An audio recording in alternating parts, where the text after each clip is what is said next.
Bonjour, vos journaux ont choisi ce mercredi de se diversifier. Vous n'aurez pas une similaire. Celle de Libération est consacrée aux médecins et à leur grève mal soignée.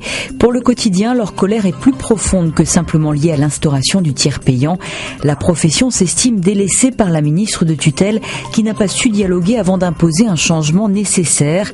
Nécessaire quoi qu'il arrive, estime le journal, car le dispositif ouvrira plus aisément la porte des soins aux plus démunis, parce qu'aussi tout le reste de l'Europe l'a déjà adopté et qu'en France, même d'autres professions médicales l'appliquent déjà.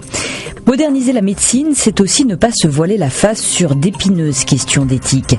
La Croix consacre son dossier principal à l'affaire Vincent Lambert. Cet homme en état végétatif dont les parents refusent l'arrêt des traitements alors que l'épouse et d'autres proches le réclament. La Cour européenne des droits de l'homme se penche sur le dossier aujourd'hui. Derrière le cas médical, il y a une famille qui se déchire, un lourd passé. Le journal raconte et donne la parole à la mère et à la femme de Vincent Lambert. Il s'agit par ailleurs d'un cas inédit pour la Cour européenne qui sera amenée à définir un peu plus la délicate question de la fin de vie. Le Figaro choisit d'ouvrir sa revue d'actualité par un angle politique. Il étudie la posture de Nicolas Sarkozy, très discret par opposition au président qui vient de s'exprimer longuement à la radio. La stratégie consiste à se montrer modeste selon le quotidien. Reste à savoir, tempère le journal, combien de temps l'actuel chef de l'opposition s'abstiendra de parler. Emmanuel Macron, lui, s'exprime en longueur dans Les Échos. En une, il dit que 2015 sera l'année du tournant pour l'économie. En pages intérieures, la phrase est légèrement modifiée et moins catégorique. Ce n'est plus sera, mais doit être.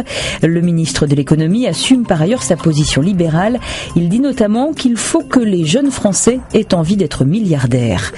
Concrètement, beaucoup rêvent sans doute plus modestement à l'achat d'une maison ou d'un appartement, par exemple. À ce sujet, le Parisien aujourd'hui en France affirme ce mercredi que la baisse des prix est bien effective. La grande braderie a commencé, dit le journal, qui recommande quand même de prendre son temps. La baisse n'est pas un effondrement, mais elle n'est pas non plus éphémère.